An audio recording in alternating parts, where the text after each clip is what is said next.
الحمد للہ وکفا والصلاة والسلام علی سید الانبیاء معد الجود والعطاء وعلی آلہ وصحبہ وبارک وسلم دائما ابدا اما بعد اعوذ باللہ من الشیطان الرجیم بسم اللہ الرحمن الرحیم الحمد للہ رب العالمین۔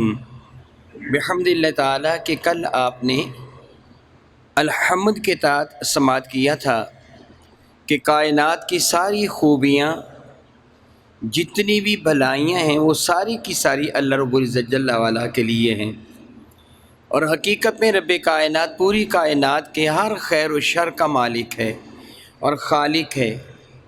لیکن ادب کا تقاضا یہ ہے کہ کسی بھی بری شے کی نسبت اللہ تعالیٰ کی جانب نہ کی جائے، بلکہ اللہ تعالیٰ جل وعلا کی جانب اعلیٰ چیزوں کی نسبت کی جائے۔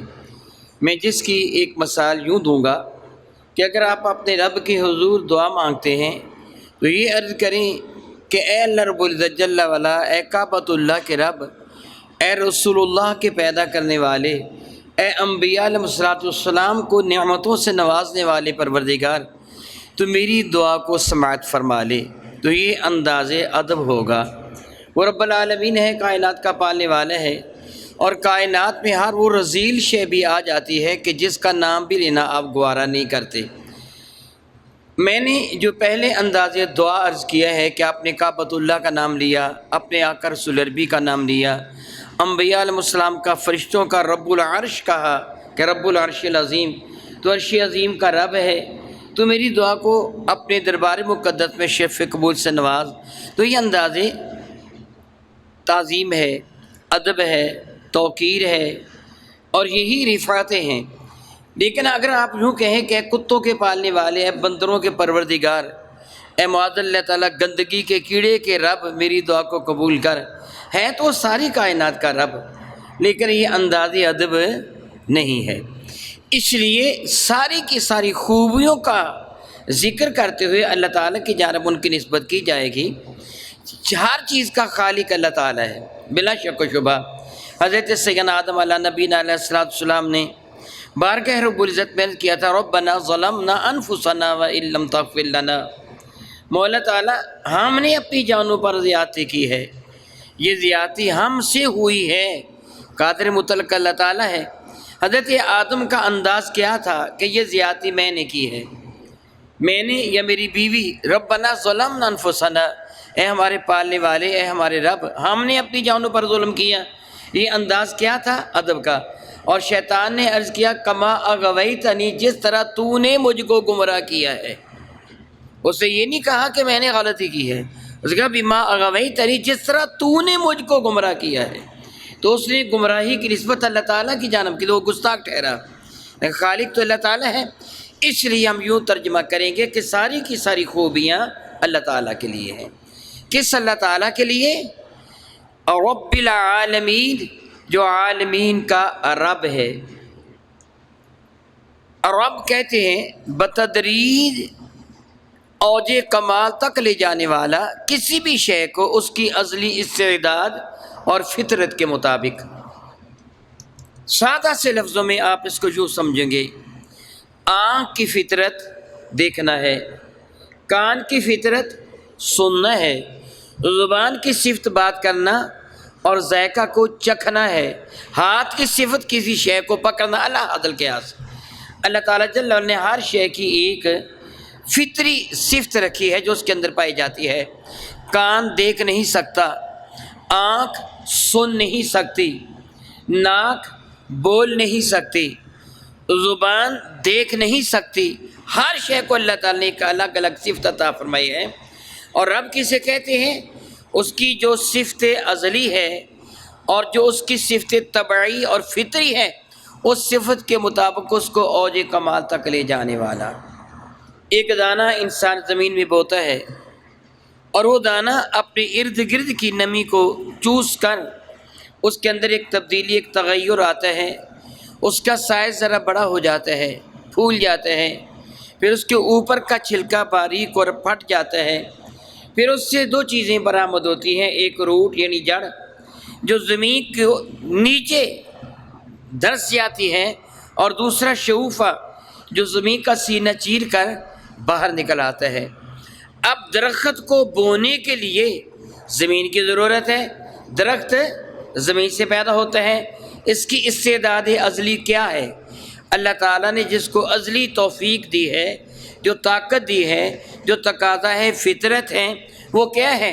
یہ سوکھی زمین پر باہر پڑا رہے تو اس میں نمو نہیں ہوتی، یہ اگتا نہیں ہے۔ نمی آئے گی، مناسب موسم آئے گا تب اگے گا۔ انسان کے پیدا ہونے کا یہ طریقہ نہیں ہے، انسان کو زمین میں پیدا نہیں کیا جا سکتا۔ کسی درخت کو، کسی بیج کو انسان کے پیٹ میں جس طرح ماں کے رحم میں انسان کو پیدا کیا گیا ہے، درخت کو یوں پیدا نہیں کیا جا سکتا۔ ہر ایک کی ازلی استعداد اور اس کی فطری جو طبیعت وہ جدا جدا ہے۔ تو رب کسے کہتے جو اس کی فطرت کے مطابق اس کی پرورش فرماتا ہے، اس کو رب کہتے ہیں۔ میری زبان کی فطرت کیا ہے؟ باتیں کرنا اور ذائقہ کو چکھنا۔ میں کھانا کھاؤں تو روٹی کے لقمے کو سمیٹ کر میری دانتوں کے نیچے دینا۔ جب وہ روٹی اپنے مخصوص حالت کو پہنچ جائے، یعنی وہ چبا لی جائے، پھر اس کو سمیٹ کر میرے حلق سے نیچے اتارنا، یہ میری زبان کی فطرت ہے۔ اب میں باتیں کر رہا ہوں، میری زبان کبھی اوپر لگ رہی، کبھی نیچے، کبھی دائیں کبھی بائیں، کبھی سکڑ کر پیچھے چلی جاتی ہے، کبھی پھیل کر میری دانتوں تک پہنچ جاتی ہے، کبھی لمبوتری ہو کر میرے اگلے دانتوں اور ہونٹوں تک آ جاتی ہے۔ اس کے اس عمل سے میرے حلق سے نکلنے والی ایک آواز الفاظ کے موتیوں میں پرو کر بکھرتی چلی جا رہی ہے۔ اور آپ میری بات کو سمجھ رہے ہیں؟ جانور کی بھی زبان ہے مگر وہ یوں حرکت نہیں کرتی، وہ ایک جگہ پڑی رہتی، اس لیے وہ آنکھ کے سوا اور کچھ کر نہیں سکتا، اس کے حلق سے نکلنے والی آواز کو زبان ہی روکتی۔ میری زبان اوپر لگ رہی ہے، نیچے لگ رہی ہے، دائیں لگ رہی ہے، بائیں لگ رہی ہے، سکڑ رہی ہے، پھیر رہی ہے، میرا دھیان اس طرف نہیں ہے۔ میرے دماغ میں میرا اللہ جو الفاظ پیدا فرما رہا ہے، میری زبان اس کے اعتبار سے دائیں بائیں اوپر نیچے لگ کر ان الفاظ کو جو ایک جامہ پہنا کر لفظوں کا بکھیر رہی ہے، یہ کون کر رہا ہے؟ میری زبان کو کون کنٹرول کر رہا ہے؟ وہ جو رب ہے۔ میری زبان کی تربیت کون کر رہا ہے؟ وہ جو رب ہے۔ آپ روٹی کھا رہے ہوتے ہیں اور آپ کی زبان روٹی کے ٹکڑوں کو سمیٹ کر آپ کی دانتوں کے نیچے دے رہی ہوتی ہے۔ آپ اپنی زبان پر یہیں بیٹھے بیٹھے غور کریں، آپ کی زبان ایک جانب کی دانتوں سے لے کے دوسری جانب کی دانتوں تک پھیلی ہوئی ہے، لیکن جب آپ روٹی کھاتے ہیں تو زبان روٹی کے ٹکڑے داڑھ کے نیچے دیتی ہے، خود داڑھ کے نیچے نہیں آتی، بڑی چابک دستی کے ساتھ پیچھے ہٹاتی ہے۔ جب وہ دونوں داڑھیں ملنے لگتی ہے نا، یہ جلدی سے پیچھے ہٹاتی ہے اور آپ کو دھیان نہیں ہوتا، آپ روٹی کھائے جا رہے ہیں، زبان ہی عمل کر رہی ہے۔ بتائیے اس کی تربیت کون کر رہا ہے؟ وہ جو رب ہے۔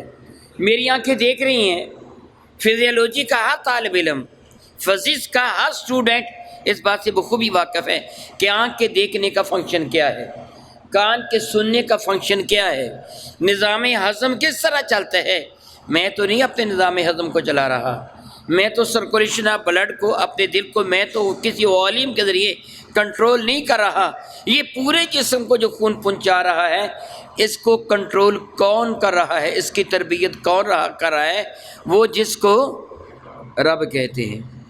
یہ پودا آہستہ آہستہ بڑھ رہا ہے، پہلے اس کے 1 یا 2 شگوفے نکلتے ہیں، مکئی وغیرہ کی آپ جانتے ہیں کہ ایک پتا نکلتا ہے، جو دال ہے جس طرح چنا ہے آپ جانتے ہیں اس کے 2 پتے نکلتے ہیں، پھر اس کے درمیان سے شگوفہ نکلتا ہے، کیلے کے ایک پتے سے دوسرا پتا برآمد ہوتا ہے، ان شگوفوں سے پتے نکلنے کے بعد پھر پھول آتے ہیں، پھر پھل آتے ہیں۔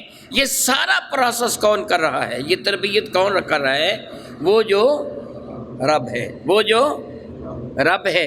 پتہ چلا کہ میں ایک لمحہ کے لیے بھی اپنے رب کی ربوبیت سے بے پرواہ نہیں ہو سکتا۔ اگر میرا رب میری ربوبیت نہ فرمائے تو میری زبان گفتگو نہیں کرے گی، میری ناک سونگے گی نہیں، میرے کان سنیں گے نہیں، مجھے سانس نہیں آئے گی، میرے پھیپھڑے سانس کو سک نہیں کریں گے، باہر نہیں دھکیلیں گے۔ میرے خون کی صفائی نہیں ہوگی، میرا نظام ہضم باقی نہیں رہے گا، نظام اخراج پیشاب و پخانہ نہیں آئے گا۔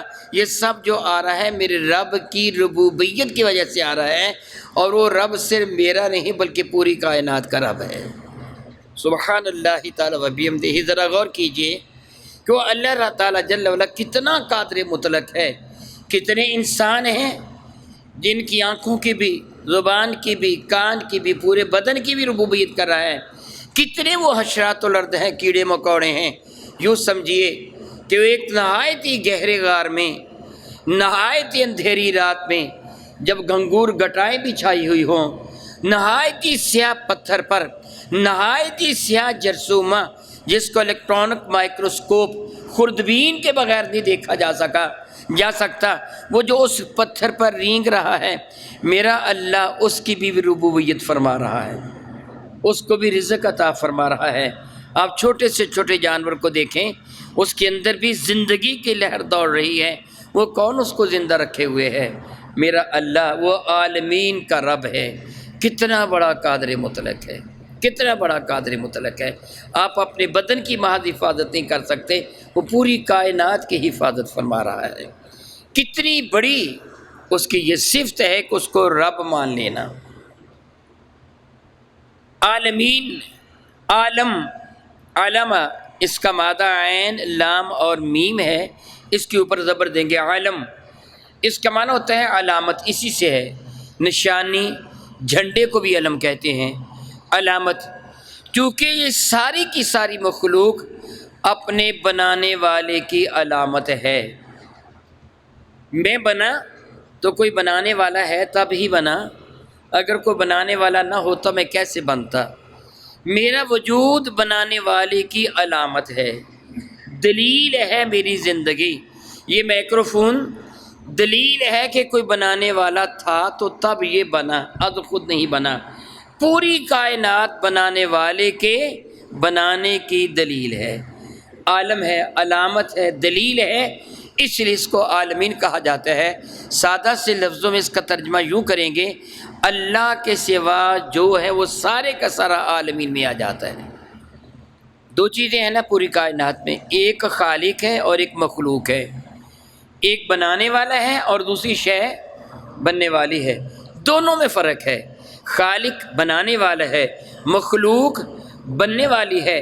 خالق مختار کل ہے، وہ صمد و بے نیاز ہے، ساری مخلوق ہر لمحہ اس کی محتاج ہے۔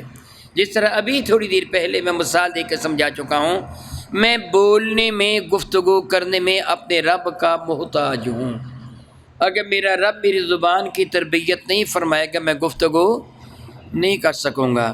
میں اور آپ دیکھنے میں اپنے رب کے محتاج ہیں، میں اور آپ سننے میں اپنے رب کے، ہاں بات کر لیا کیجئے، کوئی ایسی بات نہیں ہے، میں اور آپ سننے میں اپنے رب کے، ہم میں اور آپ زندہ رہنے میں اپنے رب کے، بندہ محتاج ہے، مخلوق محتاج ہے، میرا اللہ محتاج نہیں ہے بلکہ وہ رب ہے۔ وہ کیا ہے؟ رب ہے، سبحان ہے، اور تنہا میرا نہیں، بندہ اقرار کرتا وہ عالمین کا رب ہے، وہ کائنات کا رب ہے۔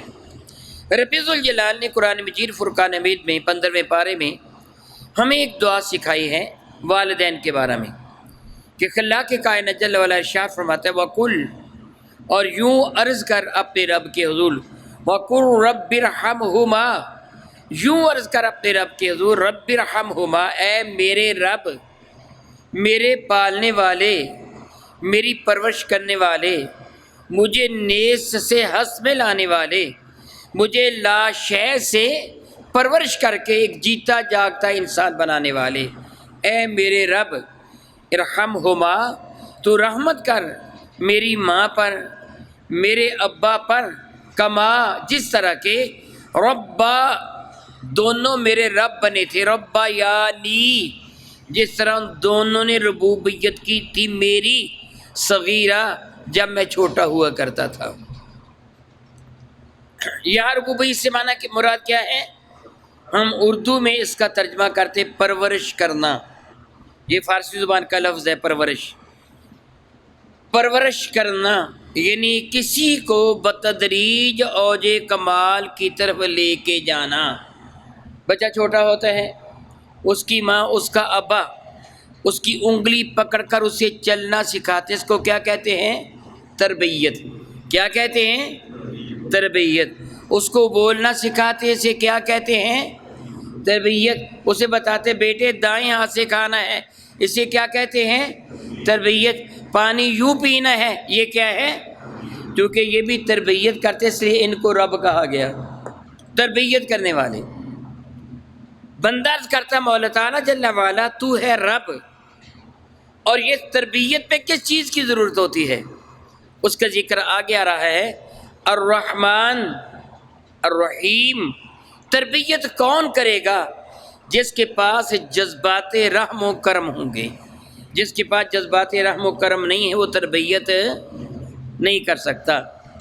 سمجھنے کی کوشش کیجئے گا، ماں کے دل میں اور ابا کے دل میں اللہ تعالیٰ نے جذبات محبت پیدا فرما دی، یہی سبب ہے نا تربیت کا، کہ اگر ان کے دل میں جذبات محبت نہ ہوتے وہ تربیت کرتے؟ کبھی بھی تربیت نہ کرتے۔ آپ غیر کے بچے کی ناک صاف نہیں کریں گے، کوئی خاتون کسی غیر بچے کی پوٹی کو ہاتھ نہیں لگائے گی، اور اپنے بچے کو پیمپر بدلتی ہے، سارے ہاتھ گندگی سے بھر جاتے ہیں، برداشت کر لیتی ہے۔ کون سی چیز برداشت کرنے پر مجبور کرتی ہے؟ اس کے دل کے جذبات رحم۔ وہ ساری رات جاگتی رہتی ہے، اپنی گود میں بچے کو لے کر دودھ پلاتی ہے، بیمار ہو جائے تو اس کی اپنی نیند حرام ہو جاتی ہے، اس کے ابا کا، بچے کے ابا کا چین اور سکون برباد ہو جاتا ہے۔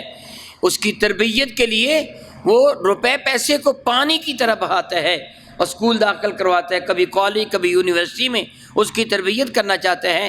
یہ سب کیوں کرتا ہے؟ جذبات رحم کی وجہ سے، کہ اس کے دل میں اللہ نے جذبات رحم پیدا، غیر کی کیوں نہیں کرتا؟ اس لیے نہیں کرتا کہ اس کے دل میں اس کے لیے جذبات رحم نہیں ہے۔ دیکھیے، ایک دن میں روزانہ آپ کے کام و دہن کی لذت کے لیے صرف آپ کی چٹکوری زبان کی لذت اور مزے کے لیے کتنے جانوروں کا روزانہ خون بہایا جاتا ہے؟ آپ گوشت کھاتے ہیں، کتنے جانور روزانہ ذبح کیے جاتے ہیں؟ مرغ ہوئے، بھیڑ بکریاں ہوئیں، اونٹ، گائے وغیرہ، بھینس وغیرہ، کتنے جانور ہیں جو روزانہ تیری خاطر ہزاروں شاید یا کروڑوں کی تعداد میں ذبح کیے جاتے روزانہ کے روزانہ۔ کیا کبھی تو نے اپنے بچے کو بھی ذبح کیا ہے کھانے کے لیے؟ اس کو کیوں نہیں ذبح کر سکتا؟ تیرے دل میں رب کائنات نے شدید محبت کے جذبات پیدا کر دیے۔ جانور کے لیے محبت ہے مگر شدت کی نہیں ہے، جس طرح شدت کی محبت تیرے دل میں تیری اولاد کی ہے، یہی محبت اس کی پرورش پر تجھے مجبور کرتی ہے۔ اور رب کائنات تو پوری کائنات کی پرورش فرمانے والا ہے، پھر اس کو کیسا ہونا چاہیے؟ رب کائنات کو اس کا ذکر فرما رہا ہے، الرحمن الرحیم، وہ اللہ جو رحمان اور رحیم ہے۔ انشاء اللہ تعالی اس موضوع پر مزید گفتگو آئندہ ہوگی۔